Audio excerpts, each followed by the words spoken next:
Hi everybody and welcome. And today's question comes from Maribeth, who asks, what's the best way to manage money in a relationship? A great question. A lot of people have issues around money and relationships and how it usually becomes a conflicting area in their lives. Now, the first thing to note is that it all depends on what stage of relationship you're in. David Dadar, a relationship expert, basically broke down relationships into 3 stages: dependency, independency, and interdependency. Depending on where you're at, you'll find comfort managing your finances in a certain way. For example, in a dependent relationship, it's usually built on the traditional masculine, feminine roles and stereotypes of the past. Masculine, controlling man with a submissive kind of housewife woman.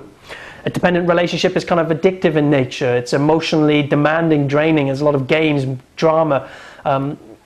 Basically, you need something, and if you don't get what you need, you're going to hurt and you're going to punish. And although the sexual connection could be very good, especially after a fight, it kind of goes back to more turbulence, and it's very much a victim-based relationship. You're doing it to me, you're doing it to me. There's no real understanding that relationships actually require a practice of love and hard work, and it necessitates a certain level of consciousness and open-heartedness to really come into the depth of intimacy, and especially to make it last. Well, while you're in that stage of dependent relationship, it's often common that a man will take charge of the finances. You'll have one bank account and he'll have control of it, and the woman may not even have any say in that. And of course, that's just the way that is. And you may feel absolutely comfortable if you're running at that level in that stage of relationship. Now, that's not where most people who are watching this video are at. And most of us have reached a more comfortable middle ground, which is independent. In other words, we've kind of gone beyond the state of I'm a victim to my relationship, but I'm now creating my reality. I'm in charge of my life, and I'm going to make my life work. So that second stage is about 2 whole people coming together. That is, I'm going to work on myself, and I create my reality, and you're going to work on yourself, and you're going to create your reality. And I have my career, you have your career, I have my money, you have your money, and we'll come together, and we'll have a relationship where we split everything down the middle. We'll share everything. We'll share roles, we'll share financial responsibility, we'll share cooking, and we kind of have a friendship, really. And this is where the cohabitation comes from. And often the case is, though, is that we diminish our masculine and feminine gifts, and we don't actually have a lot of polarity in our relationship. Therefore, the sexual juice turns down, and we end up not really having a really invigorating relationship. It becomes kind of flat and boring. We may talk about our problems, but we don't really ravish each other in love. And so, that independent stage, you may just want your own individual bank accounts, and that's what feels safe. And you may feel like, okay, you may want to have an individual account, you may have a little joint account to share some mutual expenses, but that's basically about it. But basically, you're in control of your money, and they're in control of their money, and you need to have strong boundaries, and you don't really mix them too much. Now, there's another level of relationship, the third stage, which is interdependency, where you're whole, you don't need a man, but you prefer, or you don't need a woman, but you prefer to come into your heart and actually surrender those boundaries to come into intimate communion and to come into like profound love, where your experience of love is no longer set by your independent sense of self, but is now interconnected with, it's just completely juicy, it's ravishing. Now, how money works in the third stage is entirely up to you and whatever feels good. Now, let me share with you how I do it in my relationship. I have my personal bank account, and my partner has her personal bank account. However, that personal bank account does not receive funds from my efforts, solely from my efforts. In other words, what I mean by is this.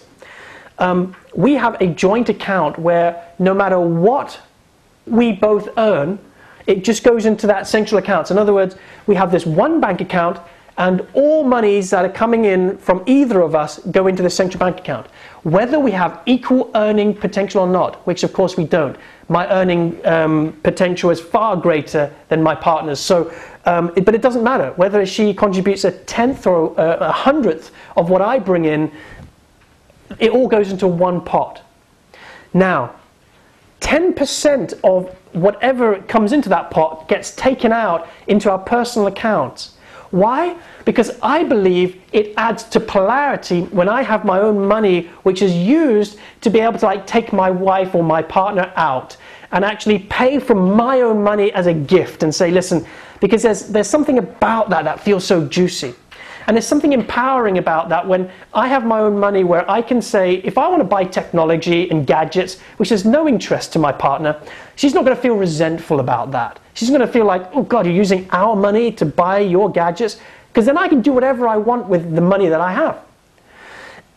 And she also gets 10% of the whole, which she can spend on clothes, on all the things that she is blissfully wanting to spend money on. And I don't have any issue. I mean, what this does is that it prevents any issues coming from what each partner is spending the money on.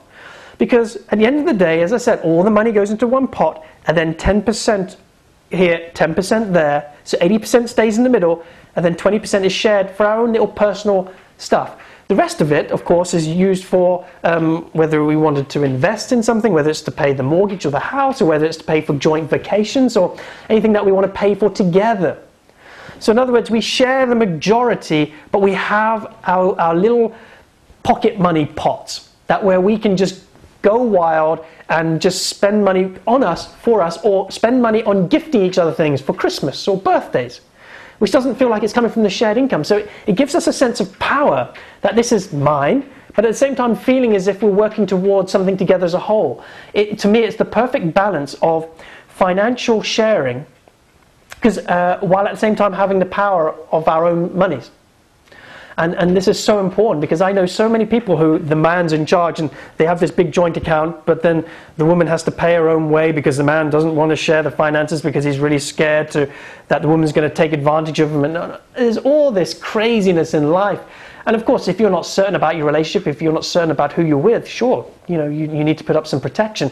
But then again, I wouldn't be with that person unless you were really, really sure. If you're feeling that divided that you need to protect yourself and your money, then you're in the wrong relationship. You need to be working on finding a partnership where you can totally open in trust. And that's very, very important. Anyway, that's just my opinion. That's just my opinion. So anyway, I hope that helped. And again, if you like this, just leave a comment, share it with your friends on Twitter and on Facebook, and I will see you in the next video. Take care.